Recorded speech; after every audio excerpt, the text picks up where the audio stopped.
Hey everyone, welcome back to another episode of the Brawn Body Health and Fitness Podcast. I'm so glad that you're joining us today. Today I'm joined by Alli Marcus, and we're discussing some different questions that you submitted to her Instagram story. Alli is a full-time college student who balances living a healthy lifestyle, working a part-time job, and a fitness and healthy lifestyle social media presence. She's a content creator, former athlete, future school teacher, and personal trainer in the making. She's found health and fitness at a young age through sports and recently discovered her passion of weightlifting after becoming a retired athlete. For more on Alli, you can find her on Instagram and TikTok at Alli, that's ALLI underscore M dot fit. Before we get to this episode, here's a quick word from our sponsors. This episode is brought to you by CTM Band and CTM Recovery Products. These are the exact soft tissue recovery tools that I'm using on myself and with my patients day in and day out. CTM Band was founded by Dr. Kyle Bowling, a sports medicine practitioner who treats professional athletes, and he was a former guest on the Brawn Body Health and Fitness Podcast. You can check out his website at the link below and use the coupon code BRAWN10 to save 10% off your order from CTM Band. Alli, welcome to the podcast. Really excited to have you on today. Yeah, thanks for having me. I'm really excited to be here.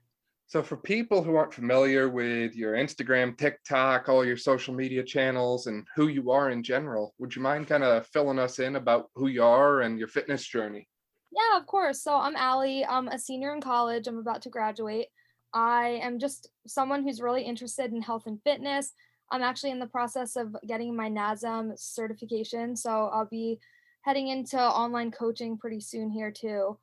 And I'm in school to be a teacher. So my future looks a little bit busy with teaching and personal training, but I'm really excited. I'm a small content creator. I've worked with a few brands here and there. So yeah, that's what I do with my time.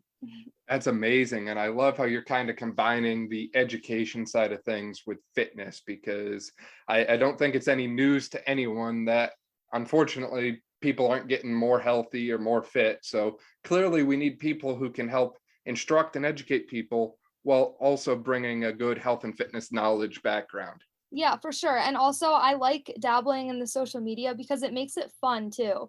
Um, I think a big part of fitness for someone who's really interested in it, it has to almost be like a social aspect to it as well. Because if you're doing that, like me, I spend like 3 hours at the gym and I don't want to spend my whole time there not talking to anyone with my headphones on, you know? So with social media, I like connecting with other people and trying to talk to people at the gym, maybe meet someone at the gym. I don't know.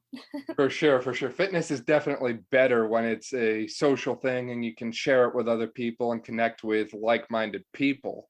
I'm curious, might you have met anyone, like someone special at the gym, or connected with your special someone at the gym? Yeah, so that's interesting. So actually, before this podcast, I put up a little question box on my Instagram story asking if anyone had any topics that they thought would be interesting to talk about. And a huge topic was gym crushes, how to approach your gym crush or how to meet someone at the gym or date them or whatever. And yeah, I actually had somewhat of a recent experience with that.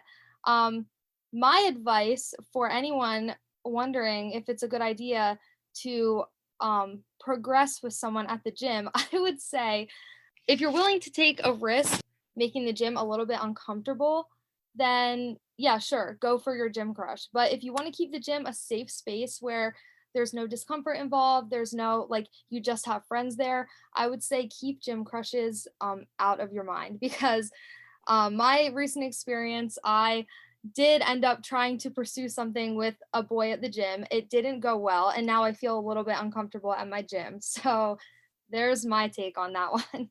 Now, I find it interesting that you called him a boy and not a man. Was he a little bit immature, perhaps, or? Um, I don't want to bash anyone here. I wouldn't say he was immature. It just we wanted two different things. We are at two different points in our lives, and there was just some misunderstandings, but no bad blood. I can imagine that would make things a little bit awkward at the gym, right? Like you're doing something and all of a sudden someone catches him looking at you or vice versa. He's doing something and you just so happen to be looking that direction or you want the same machine or whatever. It can certainly make for some awkward situations. And if you can avoid them, that's probably ideal. Yeah, that's what I'm saying. If you're certain the whole gym coach thing is gonna work out, maybe try approaching them, maybe go for it. But if it's a little unsure or if you're iffy, avoid it. Just avoid it. That's my advice. For sure. So let's say you don't avoid it, right? I'm playing devil's advocate now. So your advice is, hey, avoid it. Don't go down that road. But what if someone really wants to? What's the best way that, let's say, a guy could approach a girl at the gym? What would you want a guy to do to approach you at the gym? So as I said, like I'm not that kind of person that wants to go to the gym and keep my headphones on, keep my head down and not talk to anyone. I mean, we all have those days.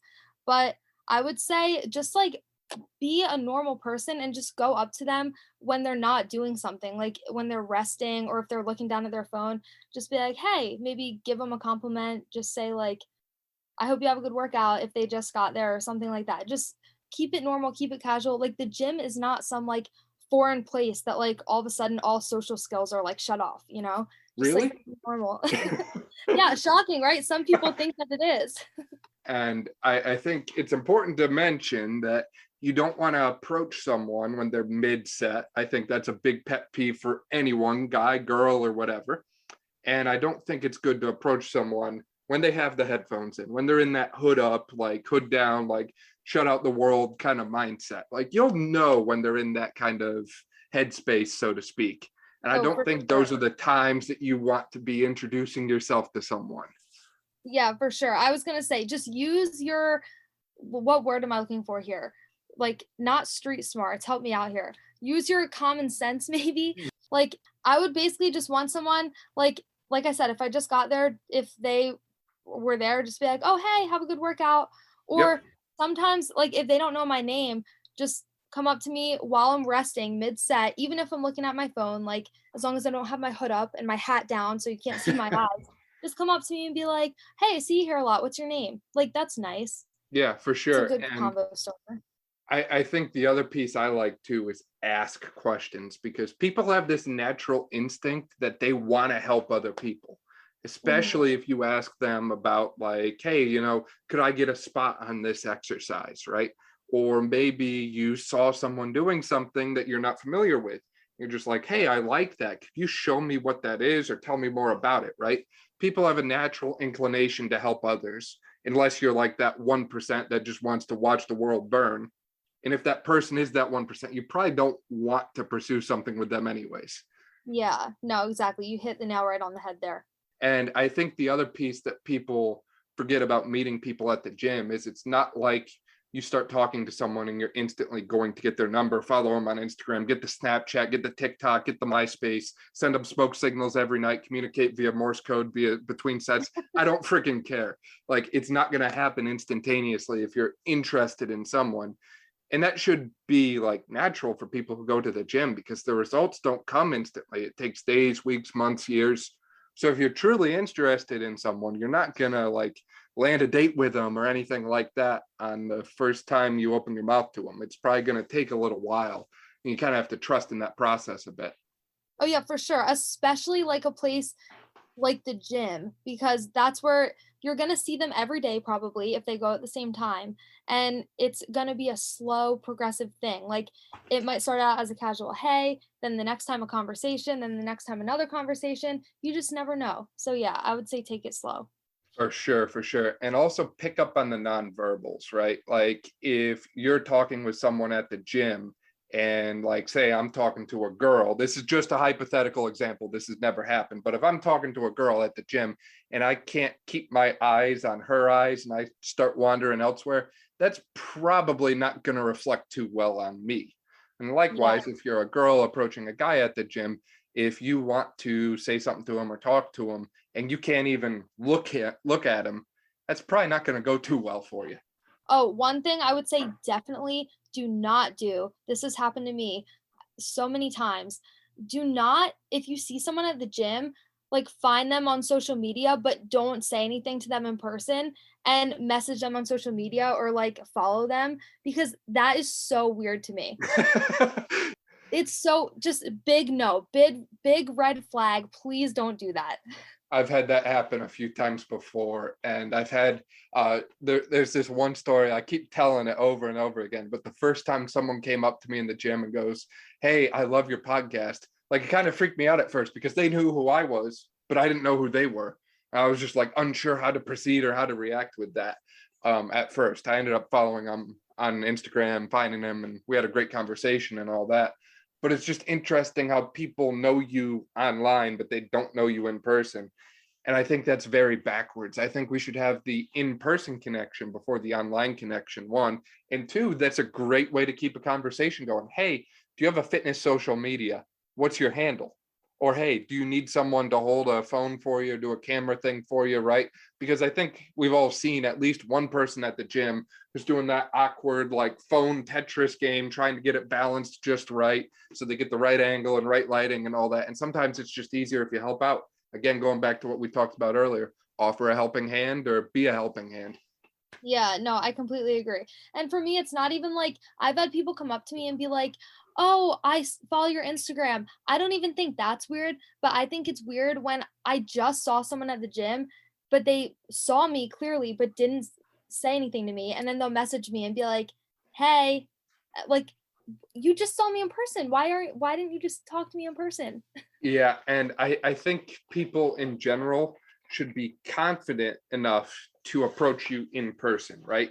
Because if people aren't comfortable enough to approach you in person, but they can approach you behind a screen where, they can take all the time they need to respond or edit things out, that sort of thing. To me, that's a little bit of like a yellow flag, like proceed with caution. I think there's so much value in the in-person, like, in the moment kind of connection and interaction, as opposed to one where, you can send a message and take a full day to respond. Oh yeah, I would totally agree. And I love how you said yellow flag, proceed with caution. I love that. Well, there's red, yellow, and green, right? Oh yeah, I just never thought of it that way, but I'm definitely gonna start thinking about it that way now. Right. Like there's certain things when it comes to the gym that are like major red flags, right? Like if someone walks by you and crop dusts you, like that's it, rule them out. But there's other things that are green flags, right? Like I said before, if they offer to give you a spot, or if they're like, just kind, general, welcoming, that sort of thing, like just a general nice person, then yeah, why not? Yeah, I completely agree. All right, so I can pull up my little question box if you want to go on to another question. Yeah. All right, let's see. I kind of like this one. I thought it was interesting. It was, if you could tell your younger self something, what would it be? That's a tough one. I did think about this one when I first saw it, and I would just say a lot of my fitness goals have taken much longer to achieve than I would have expected or wanted. And I would just tell my younger self, like, just be patient. That's so cliche, I feel like, but like the results that you want realistically will take so much longer than you think. Like, I would think, oh, I'm gonna get shredded for summer. I'm gonna do an 8-week cut and then I'm gonna be shredded. No, it's not like that. It's probably gonna take you 6 months to look how you wanna look. So I would just say be patient, take your time with it. I wish I would have known that and understood it and accepted it at a younger age. Right. I think the expression is people underestimate what they can accomplish in 5 years, but overestimate what they can accomplish in a month or something like that. You have to look at the bigger picture instead of the like short term in the moment. There's another quote from I think it's like a quarry worker's creed or something like that, that we who cut mere stones must always be envisioning cathedrals, right? What you're doing in the moment doesn't compare to the bigger picture, the end goal kind of thing. Oh yeah, for sure. Oh my god, you really pulled those quotes out. That's good that you memorized those. Yeah, I read a little bit in my free time, which is advice I would give to my younger self. One, spend more time reading and learning because kind of like you, I learned a lot by making mistakes. And mistakes are a very valuable teacher, right? You learn best when you screw up, in my own opinion.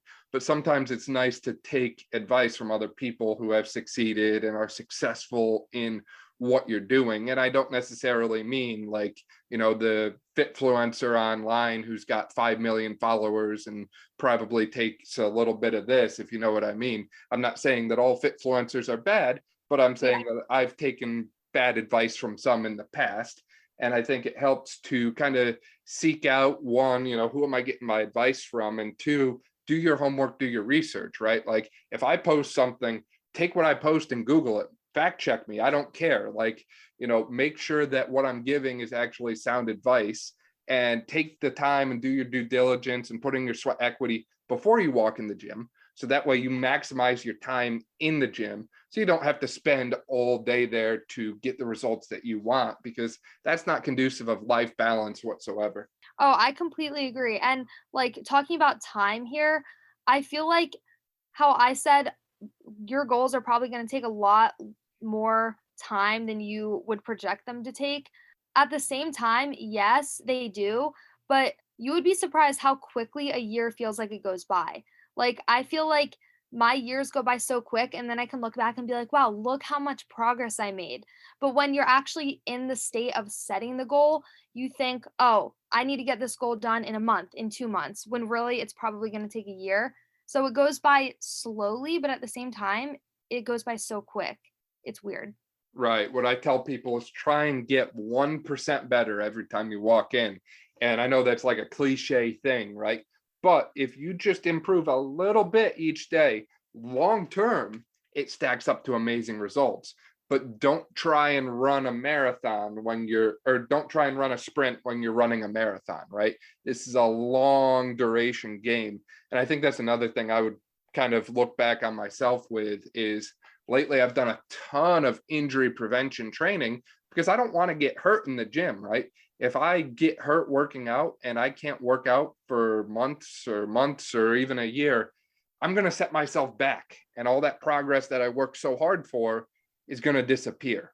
I kind of had a little bit of a taste of that about 3 years ago when I had bilateral inguinal hernia surgery. Now, we have no idea when they came about. I just kind of looked down one day and noticed things weren't where they should be, to put it one way. And I couldn't lift anything for a full month afterwards. So naturally, that sets you back quite a bit when you can't do any form of exercise whatsoever, right? Like you can't lift anything up. You can't do any kind of core work. You're probably not going to be doing any yoga. So that just moves your progress bar back. And it's important to keep that long-term game in mind so you can constantly be doing things to move forward instead of hitting those setback points. And I think that's in general how I've evolved my training over time, right? Like instead of just going to the gym to get bigger or stronger or cut down and slim down for summer, I've started to kind of evolve and say, well, I want to keep aspects of those training approaches in mind. I also want to make sure that I don't like destroy myself in the process. Yeah, and it is hard to find that balance and that fine line between a lot of stuff. Um, brings me to another question. I know I was asked a lot how to balance fitness and school. So we're both college students, we're both seniors. So do you want to talk about a little bit about how we both have balanced that? Yeah, sure. So personally, I've been a very busy person between, full-time grad student, the business and podcast, and a little bit of travel here and there. And I've tried to keep busy, to put it one way. And I've still been able to work out 6 to 7 days a week, every week throughout grad school. And I know that sounds like a lot. It doesn't take 7 days a week of training to see the results that you want to see. You can do it quicker, but I find a lot of mental benefit personally to the training. And I find that amidst like all the stress and chaos that can come with college and work and life in general, fitness is a really nice outlet. And I like to kind of escape life for a little bit, so to speak. And I found the best way for myself to do that is to get up and get it out of the way. So ideally, I wake up in the morning and I work out. I've had to adjust that at times, like instead of, a 5 a.m. workout, maybe it's a 7 a.m. workout, but I like the feeling of get up, get moving, go after something and try and accomplish my goals, put myself closer to my goals. because that energy kind of supercharges me for the rest of the day, right? You get up, you go after it, you try and work, and then you leave and you feel satisfied because you're hopefully stronger or better than when you walked in that day. And that's the kind of energy that you can carry over into the rest of your day. Like, I walk back from the gym, it's 6:30 a.m., sun's coming up, and other people are just starting to wake up. And my day's already provided something for me. I've already gone out and, checked some things off the box that I wanted to get done. And that kind of carries over into studying, classes, business, podcast recordings, whatever, because you have that newfound mental energy. Now, I understand not everyone is a morning person, and maybe you're better off doing, the opposite and training later in the day, training at night. And that's totally fine. Fitness is very customizable, and, everyone's going to have a slightly different journey, but that's kind of what's worked for me, I'll say. Right. Yeah. And I really like how you didn't use the word prioritize, but you described it in a way like you find time to work out 6 days a week because you prioritize it. It just so happens that for you, you do it in the morning, which I think is so funny because I'm the complete opposite. I would rather work out at 8 o'clock at night than at 5 in the morning. I don't know what it is. I totally agree with you about like I used to be a morning lifter. I used to be a morning workout person, but then it is such a good feeling when it's 7 o'clock and you already got your workout in and people aren't even awake yet. But then I swear, once you go to nighttime, you never go back. I don't know what it is. I cannot get myself to get up in the morning anymore and lift. I can't do it. Like you said, you just have to prioritize it. And so I always, whenever I start my days, I have my top three priorities. And those top three always change. So I like literally think to myself, sometimes I even write them down like before the week starts. What are my top three priorities this week? Recently, it's been fitness, student teaching in no specific order, really, and family time. So I will make sure every single day I have time for those three things. And whether that be I have to wake up early, I will wake up at 5 a.m. to do schoolwork or to make lesson plans, but I will always also make time for the gym at some point in the day, whether I have to wait until the afternoon, whether it's my normal schedule because I, have all my work in line, but whatever it is, I just do my top three priorities and I make sure I hold myself accountable to that. Right. And it's okay if your overall like workout plan shifts a little bit day to day, right? Like some days you're going to have 2 hours to spend in the gym, and some days you're only going to have 30, 40 minutes. And you can still get results and move forward and just in general go in the trend that you want to go, even in less time. It's just a matter of, like you said, prioritizing. So what I usually do is I look at my workout and I say, okay, what's going to give me the most bang for my buck, right? So say it's like a stereotypical gym bro chest workout here. I'm not saying this is what I do, but this is kind of what I've seen a lot of people do. Probably something like barbell bench press, dumbbell bench press, dips, chest flies with dumbbells, chest flies with like a machine or cable, and then maybe like a push-up finisher, right? So six That different literally sounds like exercises. my chest day. That's so Are you secretly a gym bro, Alli? I don't think it's a secret, honestly. So take those 6 exercises, right? What would I want to cut out from those? Well, if I have a barbell bench and a dumbbell bench and a push-up, they're all the same pressing pattern. So I can probably take one of those out and still be okay. And two, I probably don't need 2 or 3 different fly variations. So I can probably cut at least one of those out. So now I've reduced my workout by 2 or 3 exercises, saved myself, 10, 15 minutes easily. And although it's, less total volume, it's still giving me more of a challenge with the, exercise I do have, because maybe now I bump the weight up on them, right? I'm not doing as much. So maybe I can go heavier. Maybe I incorporate more reps, right? I can change up what I'm doing and still get the results I want, but do it in less time. Right. Yeah, I love that you said that because I definitely, over the past year or so, have been prioritizing my workouts. I used to do maybe 8 exercises in one workout. Now I'll do maybe 4 or 5 solid exercises where I go hard. And I have actually found better results doing that than doing a crap ton of other exercises. It's ultimately a big quality versus quantity battle, right? Like Oh yeah, for if you sure. go in and you do 20 different exercises, then are you going to get better at any of them when you're focused on doing another one, doing another one, doing another one, instead of focused on, I'm going to do this one, but I'm going to do it really well. Earlier, I mentioned like bulking versus cutting and like injury prevention and all that sort of thing. If I'm trying to bulk, I probably don't want to do 10 different isolation exercises.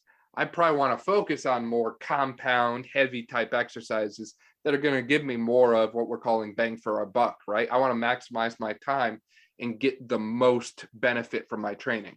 So if I want to build muscle for, let's say, quads, legs, glutes, whatever, I'm probably going to get a lot more benefit out of heavy barbell squats than leg extension machine to failure.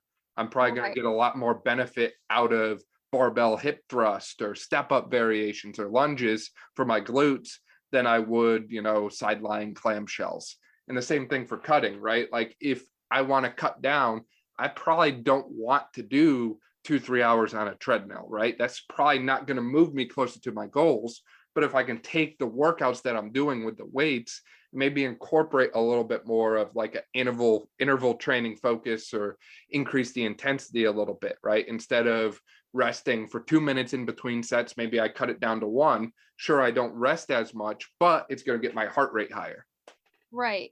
Yeah, and the thing with bulking and cutting is I think definitely the way that I train, the exercises don't train at all or don't change at all, but what does change is the amount of weight that I do. So, like, and that is just solely based on my energy levels. Cause when you're bulking, you have so much energy because you're eating so much more food. So I'll be able to lift those heavier weights. When I'm cutting, I would say I'm still pushing myself just as hard, but it just so happens I'm not able to lift heavier. So I always tell people with bulking and cutting, the main thing that's going to change is your food. Your workout shouldn't change. You should still be pushing yourself just as much. Um, Maybe doing a little more volume if you have the energy for it with bulking. But the main thing that's going to change is food and nutrition. You mentioned food. What's your Oh, yeah. favorite foods, Allie? Do you have like a Oh, favorite cheat meal or? I just am a lover of all foods. It's so hard for me to pick, but I really, really love sushi. Yeah. So What's your that go-to might sushi roll? my go-to sushi roll. Probably just like a regular like salmon roll and tuna roll. I'm kind of boring, but it's just so good. Yeah, yeah. You also strike me as a bit of a bagel person. I don't know why. That's funny because they're not my favorite. They are good though. I would be fine without them though, if you know what I mean. I got you. So what's the go-to breakfast food? Like where do you sit on the pancake, waffle, French toast debate here? Oh no, am I've had the same breakfast for probably 2 years now, and it's oatmeal, protein oatmeal. I'm obsessed. Wow, wow. Do you like change the flavor a little bit or is it always the same thing? Oh no, I gotta change the flavor up, of course. Right now I have a pumpkin spice oatmeal or a pumpkin spice protein powder. It's so good. So you've got a pumpkin spice one, even though we're in like spring, summertime here. Yeah, pumpkin spice can be consumed at any time. It's so good. I love that. I love that. And I think that speaks a lot to the volume of consistency, right? You've been doing the same thing day in and day out for years, and you're getting the results that you want from it. And I know that might sound boring a little bit at times, but you find ways to spice it up or pumpkin spice it up in this case, right? You can take the same thing consistently and make small tweaks and changes to still keep it interesting and prevent it from getting like boring and old, but that consistency really breeds results over time. Oh yeah, for sure. And that's so funny that how you explained being consistent with food is literally the same way that you should be consistent in the gym. Pretty much do the same exercises and progressive overload, but keep it fun and try new things every once in a while too, you know? Yeah, and change up the music. If you want to keep it fun, just listen to something a little bit different, right? I usually go in head down, hat on, hood up, that kind of thing we talked about earlier, like heavy metal music, like, Rage Against the Machine kind of vibe. But sometimes, maybe we throw in a little bit of Ariana Grande or Tove Lo or something like that. Like, might as well have fun with it, right? Or, I've done some country workouts before. Country workouts really hit different. Oh yeah, I totally agree. That's funny because I'm on a country workout kick right now. That's what I've been doing the past week or so. Yeah, let me tell you, God's Country by Blake Shelton, when that chorus hits, oh my gosh, it gets me going. Ooh, I'm gonna have to add that one to my playlist, honestly. I know that song, but it's not on my country playlist. And I think the going back to the importance of consistency, but still making small tweaks. We've talked a lot about fitness in the gym. You don't necessarily need the gym in order to increase your overall health and fitness level, right? If you're consistent about things like body weight workouts, you can still get results regardless of where you're at. I've seen people and challenged people in personal training sessions and physical therapy clinics, you name it, with just basic body weight exercises. And you get the arm shaking, the core shaking, legs shaking, just by doing very basic things just a little bit differently, if that makes sense. Oh yeah, I totally agree. And I always tell people, and oh my gosh, this ties back to what I would tell my younger self too. You need to find what you enjoy with fitness. So it just so happens that I love lifting weights. Like I could not go to the gym and force myself to lift weights every day if I didn't genuinely enjoy it. And I've gone through time periods where lifting weights wasn't my form of fitness. I used to love those at home body weight hit workouts, and that's what I would do. I used to love just taking my dog on long walks. So I would take my dog on long walks and not touch weights at all. So I always tell people you don't need to go to the gym and lift weights in order to reach your fitness goals, whether that be lose weight, whatever it is. You can find what you like to do. For the longest time, I played sports. I don't know if you're involved in any sports, but I played basketball and field hockey and lacrosse, and I never touched a weight. I was fit and healthy because I played those sports. So yeah, you definitely don't need to go to the gym in order to be fit. For people who hear that and they don't buy it, right? Like, oh, well, I'm a bodybuilder, I'm a power lifter, like, I can do push-ups all day long. That's easy or whatever. My favorite thing to give people for home workouts is to change the tempo. That's one of the biggest things I do in my own training and my clients' training. So take a push-up, you're going to do 1 rep. Set a timer, you're going to make that 1 rep last a full minute. I Oh, want you to go down 30 seconds and then go back up 30 seconds. And you can apply that to any exercise, right? Body weight squat, body weight lunge, single leg RDL, just body weight, right? Like it's very easy to take something simple like tempo change and apply it to any exercise. And I guarantee you, no matter how strong you are, you will be shaking by the end of your first one if it's your first time doing it. oh yeah, for sure. And I also think it really depends on your goals too, because obviously if you're trying to build a shape to your body, yeah, you need to be weightlifting. But if your fitness goals are just to have a healthier heart, then yeah, go on walks. Or if your fitness goals are just lose weight, you don't need to lift weights to lose weight. There's so many other forms of exercises. So it really just depends on your goals, I think. For sure. I do think you need to be building muscle in order to lose weight and keep the weight off long term, though, because muscle will burn extra calories even when you're not working out, right? So the more muscle you add on, the higher your base metabolic rate is going to be. I think it's like an extra 50 calories burnt per pound of muscle you add. So naturally, if you add on more muscle, it's easier for you to get weight off and keep weight off long term. We talked about this back in the fall of 2021 with Sal DiStefano talking about his book, The Resistance Training Revolution. So I think it's important to keep all aspects of training in mind, regardless of what your goal is. Oh yeah, I would definitely agree with that as well. But in terms of just living like a healthy lifestyle, I feel like people just sometimes think it has to be so extreme and so like what you see influencers doing on social media.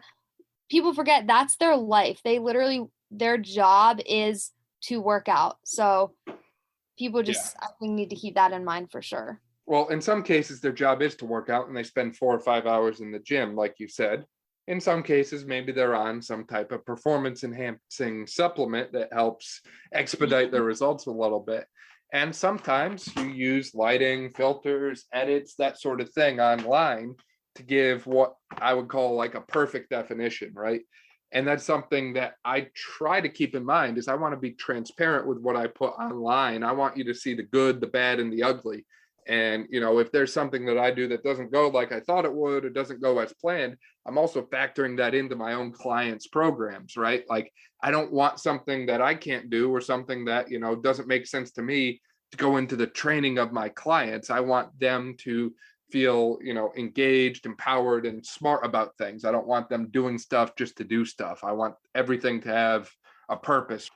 Oh yeah, I agree. And I think sometimes it's definitely hard to not compare yourself to social media or people that you see online. I think we all probably get sucked into it at some point or another.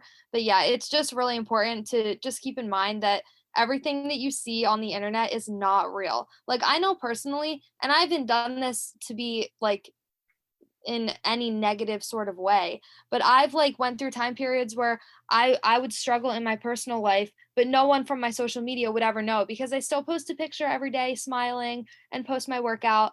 No one's going to post a picture of them like crying. No one does that. Like, so what you see on social media is just very surface level, and sometimes it's hard to remember that and not compare yourself. For sure. I've seen a lot of that kind of stuff myself as well. Like I said, I think it's good to try and be transparent about that stuff, right? So if I'm away from social media for a long time, I usually do a little video. It's nothing fancy, nothing edited or anything like that, but I like to throw out the reason why. So for example, in January, I found out I had Lyme disease and I was not posting content for a little while. So I shared that, and we're currently in the works of finalizing some podcast episodes, giving a deeper dive into Lyme disease, understanding it and what to do about it, that sort of thing. So sometimes it's about taking those setbacks that happen to you. Maybe you share them online, maybe you don't, and finding a way to use that and give back to people or empower other people, right? Because we're all going to have obstacles put in our way in fitness and life and whatever. But if we can use those obstacles to help inspire people, empower people to push through their own journey, and that's powerful stuff. And I think that's what influencing is all about, influencing people to live their best possible life. Oh yeah, and I love that. I love the idea of posting stuff that isn't all just glamorous on social media and just keeping it real, like posting your struggles. I'm definitely all about that because you have to remember, I know everybody says it, it sounds cliche, but Instagram is a highlight reel. Like people post their best angles. Why would you post something that you don't look good in, or why would you post something that isn't, the best part of you? So, I think I really appreciate those people that do keep it authentic and do keep it real and honest. And I try to do that as well on my own social media. I definitely, maybe sometimes I overshare too, but I guess it's better than just glamorizing everything. Yeah, for sure, for sure. And I think it becomes a question too, right? Of why are you, like, at the end of the day, ask yourself, why am I comparing myself to someone else? Because we mentioned earlier, everyone's health and fitness journey looks a little bit different. And Mhm. if you don't believe me, every single human body is built a little bit differently, right? I took a cadaver lab where we dissected like 10 or 12 cadavers, and every single human body was a little bit different, even though they had all passed. So it's important to note that we're all built a little bit differently, and we're all going to respond to things a little bit differently. We all have different genetic makeups and all that sort of thing. So who am I to compare my own journey to someone else's? I might have it easier, I might have it harder, but at the end of the day, it's got to be you against you and not you against someone else, right? Today is, your victory over yourself of yesterday, and tomorrow is your victory over lesser men, I'll say. Right. I absolutely love that you just said that because something I had a very similar experience that completely changed my whole viewpoint on like my body image because I had a bio lab my freshman year of college, and it's a little bit different than human cadavers, but it was we were dissecting pigs, like little ones, and each I noticed that too, like each one, they all had the same kind of like intestines and organs, but they were all a little bit different and a little bit differently shaped and sized. And that seriously, I tell people that and they think I'm crazy, but I'm like, that biolab changed my body image because I was like, wow, these are all the same species and they all have the same parts, but they're different. So why would I ever compare myself to anyone? Because everyone is so different and unique. Right. And I get that not everyone has the opportunity to what I call look under the hood, so to speak. But if you just take an example, right? Pick a basic training program, right? Give it to 10 different people or get your friends together, get 4 or 5 of you together. You should all do the same training program and all do the same diet plan. Do it for 2, 3 months and see where you're all at, right? Someone's going to be the strongest out of the 5 of you or however many there are. Someone's going to lose the most fat out of all of you. You're all going to be at different points, even though you're all doing the same exact thing. So it's just impossible to compare yourself to other people when at the end of the day, even if you do the same exact thing as them, you're not going to get the identical results to them. And that speaks in general to the importance of individualizing your health and fitness regime and, seeking out experts who know what they're doing or who have helped people in the past with this stuff. We can kind of pick out what's going to work for you, what's not going to work for you, that sort of thing. Oh, yeah, for sure. And I think it's also important to note that sometimes it's not only comparing yourself like physically to people, like I feel like social media also might have tendencies to have people compare their lives to other people. And I've definitely struggled with that.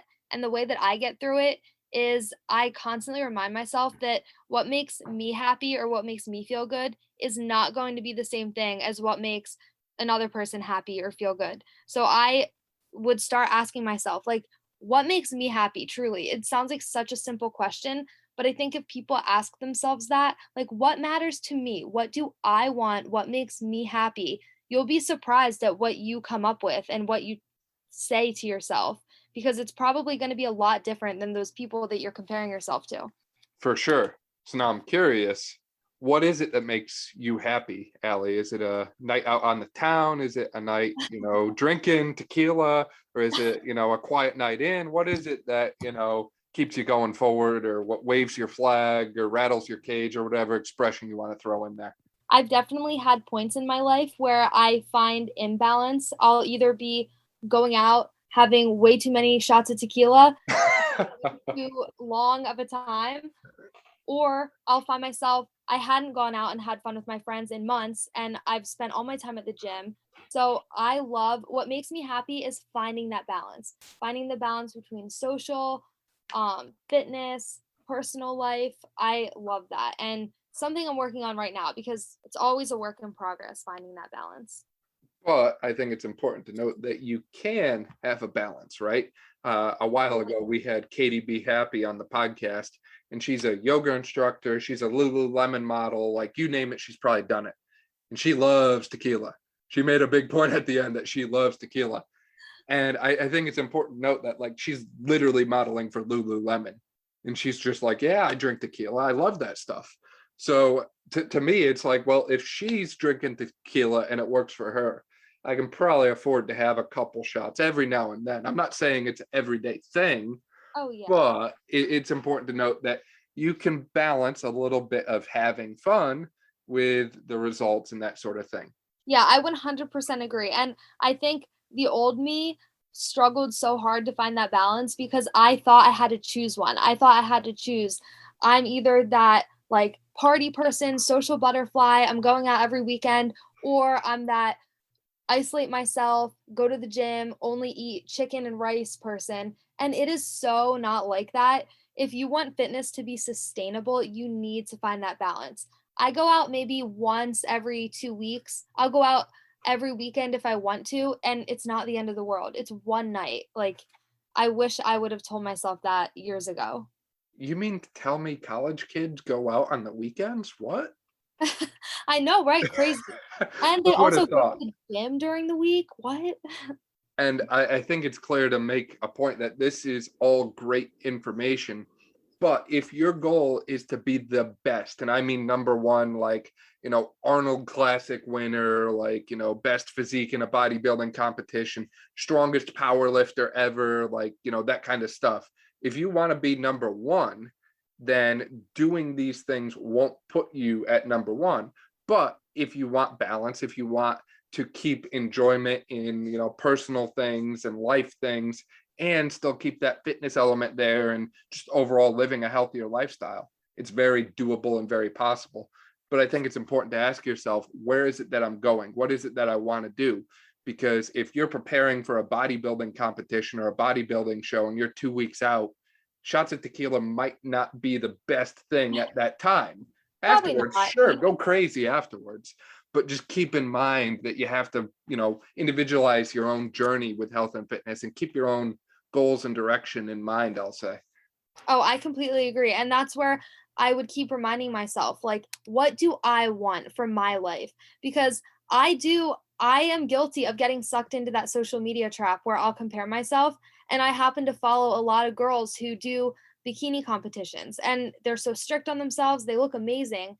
But I'm like, I do sometimes struggle with, well, I want to do that. I want to be that disciplined. But then I have to sit back and be like, what do I want? I want to be able to detach from my phone and enjoy my life and go out with my friends. And that's the reality of my life. The reality of my life is finding that balance and going out with my friends every once in a while or sitting around the bonfire having a beer with my family. Like, I like that and it makes me happy. So I just always have to ask myself that. Alli, this has been an amazing episode. Is there anything else that you want to close out with, or anything that you want people to take away from this podcast? I would just say wherever you're at in your health and fitness journey, just enjoy it.